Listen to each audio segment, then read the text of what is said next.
We've got tight ends Daniel Parker Jr. and Niko Hea, and we've got receiver Tauskie Dove. If you've got a question, please address the player.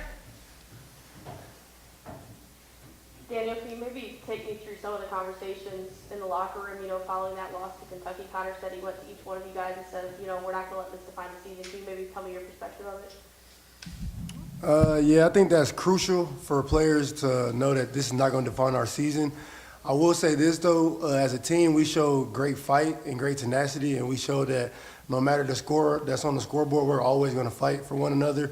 And so just kind of going around to everybody and reiterating the fact that, this is not over. That's one game, and we can continue to win out, and we can continue to take it day by day and be 1-0. So I think that was crucial by Connor. Daniel, you had your first touchdown in a while the other day. Has that been something on your mind that you've been thinking about that, getting back in the end zone? Not really. I'm not really like one of those players who ever asks for the ball or complains about not getting it. I'm really an unselfish player. I just like to see everybody around me succeed. That's kind of like a gift that God's given me to be able to provide for others and allow them to succeed. So it's never really been a thing in my mind. I was just grateful that God blessed me with that. I know you're a guy who obviously takes a lot of pride in your run blocking. What feels better, pancake block or catching a touchdown? I will say this, I had 2 touchdowns and 3 pancakes, and those 3 pancakes meant a lot more to me than those 2 touchdowns. I take pride in blocking, and that's what I do. Niko, what can you say about, preparing for an FCS team? Connor kind of touched on it a little bit, but kind of maybe not letting your talent get in the way there. How have you guys been preparing for SEMO this week? Yeah, like an FCS team, you don't take them lightly. I mean, there's been many games this year people have been upset by FCS teams. So we're coming into it the same week as like Kentucky preparation. We're preparing for them the exact same way, same effort, same intention, same focus, so nothing changes. What kind of motivation is it, seeing that list that Drake said he put in all your lockers, of the FCS teams who have upset? What kind of motivation is that? I mean, certainly like you look at it and you think about it, but at the end of the day, I mean, we're a different team. We got to focus on ourselves, and we're not other teams. So as long as we just do our job and stick to our core values, then we'll be fine. Niko, I know you all talked before the season about wanting to get a little bit more from the tight end group, especially around the red zones. What do you feel like that progression will show? Because it wasn't that bad in offense in the past year.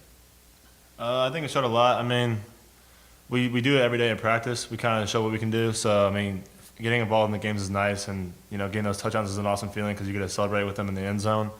But at the end of the day, I mean, we're just out there to win the game. So as long as we do that, it's fine.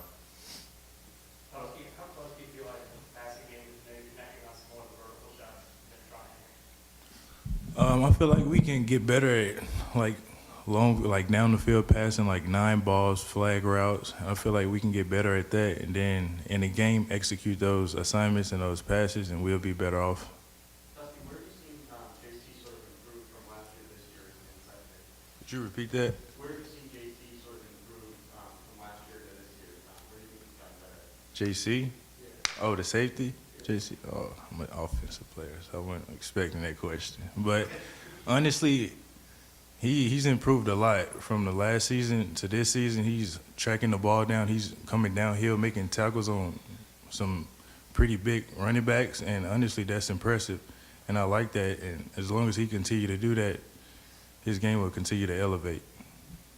Daniel, it's been about a year since everything happened with your eye. I know that you take pride in like the pancakes and everything. Have you taken a moment like this season to realize, hey, this is how far I've come from all that adversity? Each and every day I step foot on the field, man, I thank God for allowing me to do it. That's one of the reasons why I'm a player who does not care about scoring touchdowns or the glory and the fame. I'm fine with sitting behind because I know that God's work is the only work that I'm here to do. You know what I'm saying? I don't really care to be in the newspapers about touchdowns and stuff. As long as I'm doing God's work, I feel like that I'm doing what needs to be done. So. Did your mentality kind of change at all because of that? It definitely did.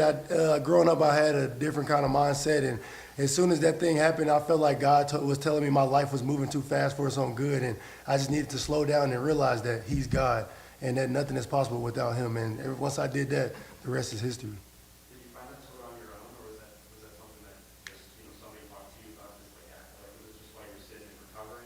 How did that sort of come about? No, it kind of took place the 2 weeks I was in the hospital bed. I never once, even when they told me that I would never be able to see out of my right eye ever again, I still never questioned God or who He is or what He does in my life. It just made me buy into my relationship with Him even more, and He brought me out of it.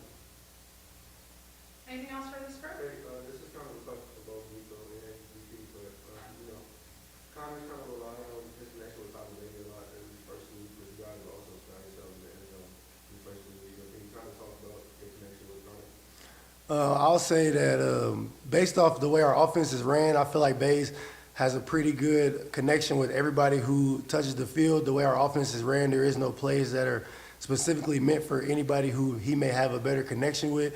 It just always tends to work out that way. So, I mean, Beatty's just open, he's open. If I'm open, I'm open. That's just usually how it goes. Yeah, and speaking on that, like this summer he took a leadership role, Baselite did, and we did a lot of like extra stuff on the field and off the field, working on chemistry. I mean, it showed. I mean, like in every game, there's more than like 5 receivers getting the ball. Everyone's getting the ball. It's like it's being spread around. So I mean, the connection's there with everybody, but I mean, at the end of the day, like the guys who get the ball in the end zone, like it's just from all the hard work in the off season. Anything else? Dan, this is kind of a ridiculous question, but I have to ask it. You're from the Case here. Do you ever get to meet Clayton Eckert by chance? I have not, no. Never mind. I can tell you why. I'm not Clayton.